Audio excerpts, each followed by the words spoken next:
Chapter 22 of Little Women, or Meg, Jo, Beth and Amy, by Louisa May Alcott. This recording is in the public domain. Read by Abigail Rasmussen in November 2012. Chapter 22. Pleasant Meadows. Like sunshine after a storm were the peaceful weeks which followed. The invalids improved rapidly, and Mr. March began to talk of returning early in the new year. Beth was soon able to lie on the study sofa all day, amusing herself with the well-beloved cats at first, and in time with doll sewing, which had fallen sadly behindhand. Her once active limbs were so stiff and feeble that Jo took her for a daily airing about the house in her strong arms. Meg cheerfully blackened and burned her white hands cooking delicate messes for the deer, while Amy, a loyal slave of the ring, celebrated her return by giving away as many of her treasures as she could prevail on her sisters to accept. As Christmas approached, the usual mysteries began to haunt the house, and Jo frequently convulsed the family by proposing utterly impossible or magnificently absurd ceremonies in honor of this unusual Merry Christmas. Laurie was equally impracticable, and would have had bonfires, skyrockets, and triumphal arches if he had had his own way. After many skirmishes and snubbings, the ambitious pair were considered effectually quenched, and went about with forlorn faces, which were rather bellied by explosions of laughter when the two got together. Several days of unusually mild weather fitly ushered in a splendid Christmas day. Hannah felt in her bones that it was going to be an unusually fine day, and she proved herself a true prophetess, for everybody and everything seemed bound to produce a grand success. To begin with, Mr. March wrote that he should soon be with them. Then Beth felt uncommonly well that morning, and being dressed in her mother's gift, a soft crimson merino wrapper, was borne in high triumph to the window to behold the offering of Jo and Laurie. The Unquenchables had done their best to be worthy of the name, for like elves they had worked by night and conjured up a comical surprise. Out in the garden stood a stately snow maiden, crowned with holly, bearing a basket of fruit and flowers in one hand, a great roll of music in the other, a perfect rainbow of an afghan round her chilly shoulders, and a Christmas carol issuing from her lips on a pink paper streamer. The Jungfrau to Beth. God bless you, dear Queen Bess, may nothing you dismay, but health and peace and happiness be yours this Christmas day. Here's fruit to feed our busy bee, and flowers for her nose. Here's music for her peony, an afghan for her toes.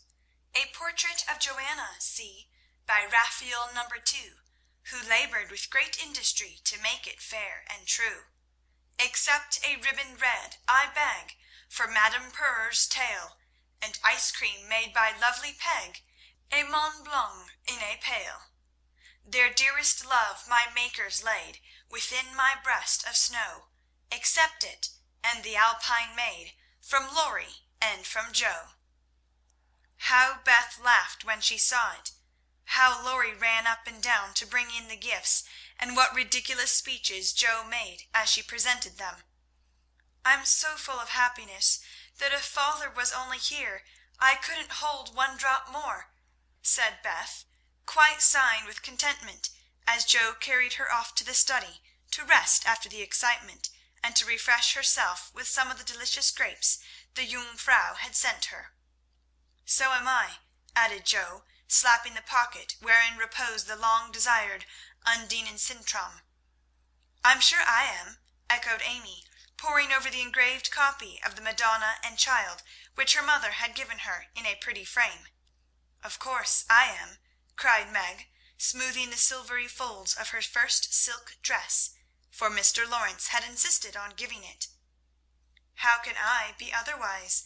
said Mrs. March, gratefully, as her eyes went from her husband's letter to Beth's smiling face, and her hand caressed the brooch made of grey and golden chestnut, and dark brown hair, which the girls had fastened on her breast.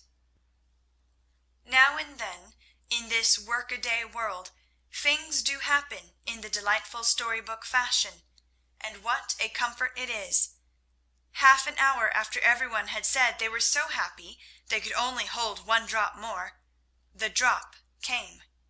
Laurie opened the parlour door and popped his head in very quietly. He might just as well have turned a somersault and uttered an Indian war whoop, for his face was so full of suppressed excitement, and his voice so treacherously joyful, that everyone jumped up, though he only said, in a queer, breathless voice, "Here's another Christmas present for the March family." Before the words were well out of his mouth, he was whisked away somehow, and in his place appeared a tall man, muffled up to the eyes, leaning on the arm of another tall man, who tried to say something and couldn't. Of course, there was a general stampede, and for several minutes everybody seemed to lose their wits, for the strangest things were done, and no one said a word. Mr. March became invisible in the embrace of 4 pairs of loving arms. Jo disgraced herself by nearly fainting away, and had to be doctored by Laurie in the china closet. Mr. Brooke kissed Meg entirely by mistake, as he somewhat incoherently explained, and Amy, the dignified, tumbled over a stool, and never stopping to get up, hugged and cried over her father's boots in the most touching manner. Mrs. March was the first to recover herself, and held up her hand with a warning, "Hush! Remember Beth." But it was too late. The study door flew open, the little red wrapper appeared on the threshold, joy put strength into the feeble limbs, and Beth ran straight into her father's arms. Never mind what happened just after that, for the full hearts overflowed, washing away the bitterness of the past, and leaving only the sweetness of the present. It was not at all romantic, but a hearty laugh set everybody straight again, for Hannah was discovered behind the door, sobbing over the fat turkey which she had forgotten to put down when she rushed up from the kitchen. As the laugh subsided, Mrs. March began to thank Mr. Brooke for his faithful care of her husband, at which Mr. Brooke suddenly remembered that Mr. March needed rest, and seizing Laurie, he precipitately retired. Then the 2 invalids were ordered to repose, which they did, by both sitting in one big chair and talking hard. Mr. March told how he had longed to surprise them, and how, when the fine weather came, he had been allowed by his doctor to take advantage of it, how devoted Brooke had been, and how he was altogether a most estimable and upright young man. Why Mr. March paused a minute just there, and after a glance at Meg, who was violently poking the fire, looked at his wife with an inquiring lift of his eyebrows, I will leave you to imagine. Also, why Mrs. March gently nodded her head and asked rather abruptly if he wouldn't like to have something to eat. Jo saw and understood the look, and she stalked grimly away to get wine and beef tea, muttering to herself as she slammed the door, "I hate estimable young men with brown eyes." There never was such a Christmas dinner as they had that day. The fat turkey was a sight to behold, when Hannah sent him up, stuffed, browned, and decorated. So was the plum pudding, which melted in one's mouth, likewise the jellies, in which Amy revelled like a fly in a honey pot. Everything turned out well, which was a mercy, Hannah said, for my mind was that flustered, mum, that it's a miracle I didn't roast the pudding and stuff the turkey with raisins, let alone biling of it in a cloth. Mr. Lawrence and his grandson dined with them, also Mr. Brooke, at whom Jo glowered darkly, to Laurie's infinite amusement. 2 easy chairs stood side by side at the head of the table, in which sat Beth and her father, feasting modestly on chicken and a little fruit. They drank healths, told stories, sang songs, reminisced, as the old folks say, and had a thoroughly good time. A sleigh ride had been planned, but the girls would not leave their father, so the guests departed early, and as twilight gathered, The happy family sat together round the fire. "Just a year ago we were groaning over the dismal Christmas we expected to have. Do you remember?" asked Joe, breaking a short pause which had followed a long conversation about many things. "Rather a pleasant year on the whole," said Meg, smiling at the fire and congratulating herself on having treated Mr. Brooke with dignity. "I think it's been a pretty hard one," observed Amy, watching the light shine on her ring with thoughtful eyes. "I'm glad it's over, because we've got you back," whispered Beth, who sat on her father's knee. "Rather a rough road for you to travel, my little pilgrims, especially the latter part of it. But you have got on bravely, and I think the burdens are in a fair way to tumble off very soon," said Mr. March, looking with fatherly satisfaction at the four young faces gathered round him. "How do you know? Did mother tell you?" asked Joe. "Not much. Straws show which way the wind blows, and I've made several discoveries to-day." "Oh, tell us what they are," cried Meg, who sat beside him. "Here is one," and taking up the hand which lay on the arm of his chair, he pointed to the roughened forefinger, a burn on the back, and 2 or 3 little hard spots on the palm. "I remember a time when this hand was white and smooth, and your first care was to keep it so.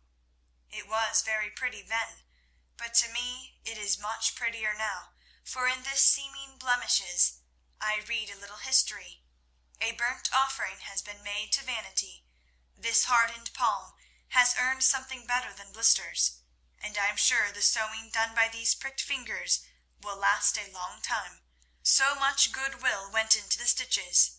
Meg, my dear, I value the womanly skill which keeps home happy more than white hands or fashionable accomplishments.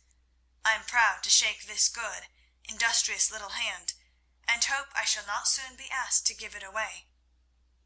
If Meg had wanted a reward for hours of patient labour, she received it in the hearty pressure of her father's hand and the approving smile he gave her. "What about Joe? Please say something nice, for she has tried so hard and been so very, very good to me," said Beth in her father's ear. He laughed and looked across at the tall girl who sat opposite, with an unusually mild expression in her face. "In spite of the curly crop, I couldn't see the son Joe, whom I left a year ago," said Mr. March.